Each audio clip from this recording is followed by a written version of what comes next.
Enemies to the east. Enemies to the west.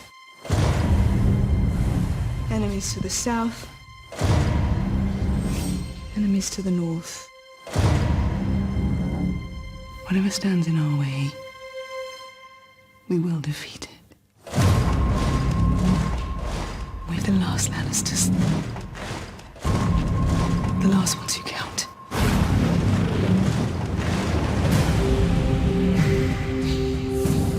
I was born to rule the Seven Kingdoms. And I will.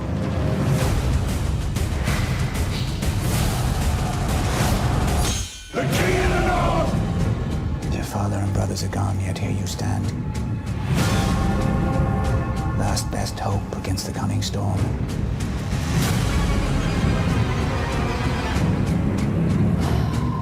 If we don't put aside our enmities and band together, we will die. And then it doesn't matter whose skeleton sits on the Iron Throne.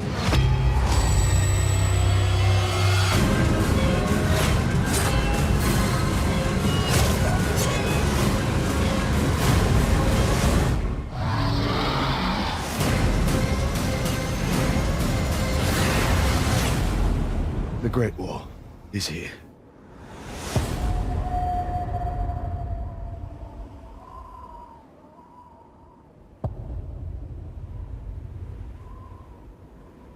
And we are back with another year, another season, and another trailer. What's going on, guys? Carmine here, and we got this one super late, and that's to be expected considering the premiere will be in July, which is very unusual, but then again, Game of Thrones has been very unusual for a while now. With only 7 episodes, this will be the shortest season to date until next year when we get 6 episodes for Season 8. As for this trailer, it did what it was supposed to do.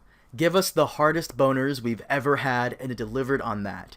Unfortunately, we didn't get any cool songs other than the ones from the soundtrack, but I'm okay with that. If you're wondering what my favorite trailer song is, then it's got to be Season 4's trailer, Cities Lie in Dust by the Everlove, but this one has become a close second. Before we begin the breakdown, just letting you guys know, the Game of Thrones podcast after show, episode 2, was just released yesterday over on Preston's channel, or head on over to iTunes and SoundCloud to listen to it now.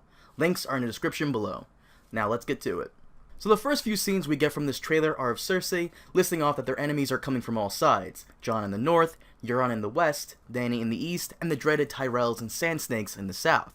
Now I don't know exactly who this is sharpening their sword, but if I had to guess, it could be Randall Tarley, who is Sam's dad. He is supposed to appear again this season, and that could definitely be the case here, but I would also love it if this happened to be Sam sharpening the Valyrian steel sword he took from his father. Cersei really screwed herself over when she decided to Hiroshima the hell out of her enemies last season, but she has the money and men to throw at her enemies, so let's see if that works.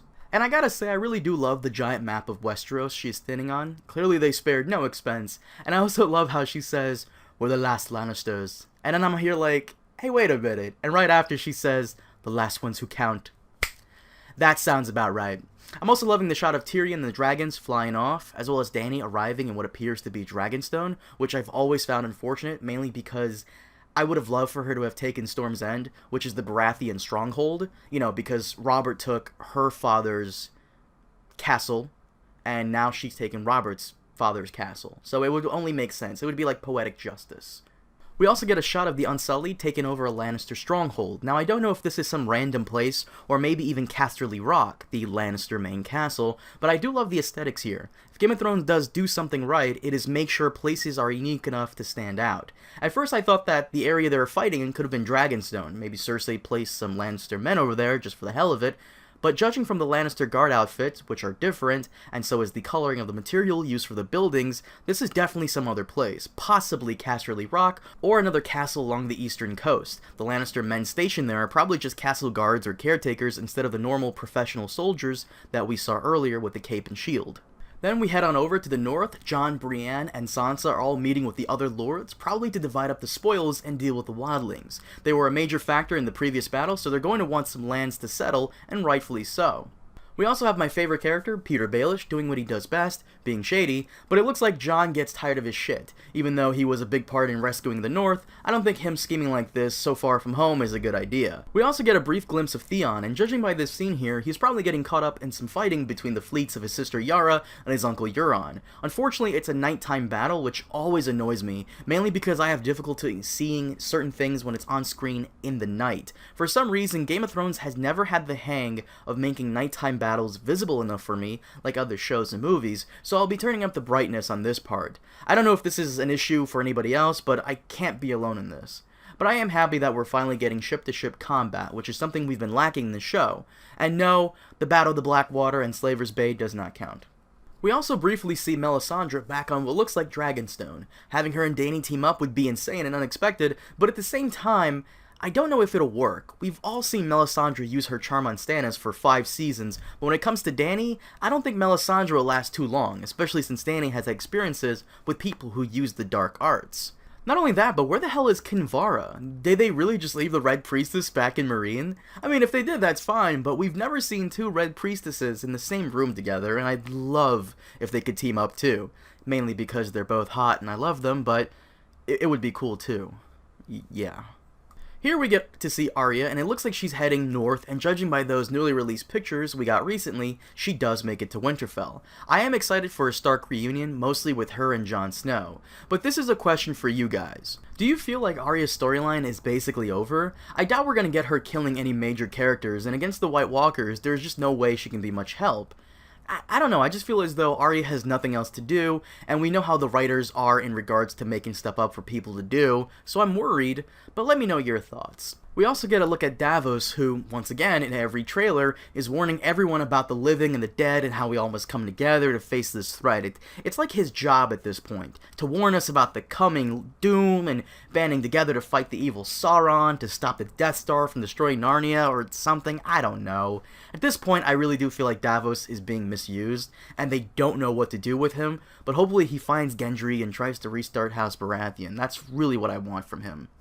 Next, we do really get some cool shots of the Fellowship of the North beyond the Wall. Now, we don't really know who is in this group, but we do know Jon Snow and possibly the Hound is a part of it. The leaks earlier did say there would be more other characters who are main characters a part of this expedition beyond the Wall, but we haven't seen them yet, so who really knows. But one of my favorite new shots of the trailer has got to be the mountain's new look. We've seen some leaked pictures of what the Kingsguard will look like, and I do love the black with silver, but I especially love the Zombie Mountain's new look here, and this is what I've wanted ever since we saw him in Season 5, Episode 10. I hate how his eyes could be seen and his mouth was always covered with cloth. I may be wrong here, but this may not be the mountain, but I hope it is. I hope they keep his face covered and the eye holes blacked out to keep the aura of mystery.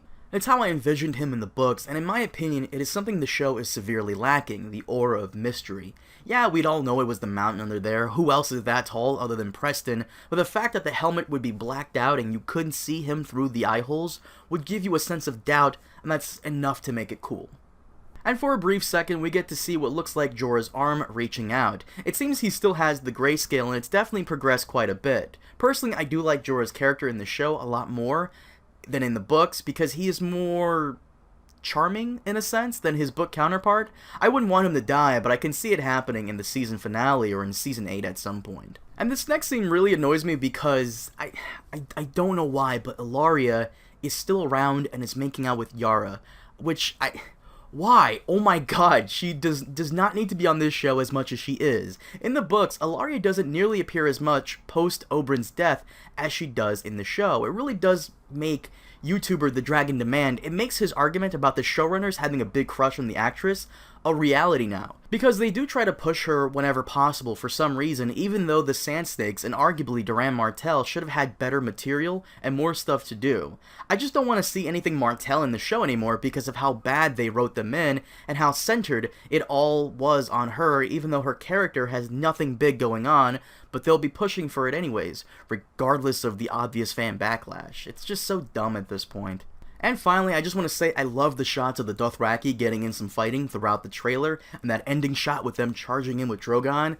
Oh my god, it really was the best scene to end the trailer on, and I love that they're teasing big battles. They're also giving us more siege battles with the Unsullied, and ship-to-ship combat, which makes me super excited. But let me know what you guys think about the trailer. Did it deliver on what you wanted? What did you like? What did you didn't like? Let me know down below, and if you're wondering, we will be covering this trailer more in depth in the Game of Thrones podcast later on, so look forward to that. But be sure to leave some comments and questions down below, and we'll discuss it. But guys, thank you so much for watching. Be sure to hit that like button if you enjoyed, subscribe if you haven't, and consider supporting us on Patreon. For $1, all supporters receive exclusive content and early access to the Game of Thrones podcast before it's anywhere else.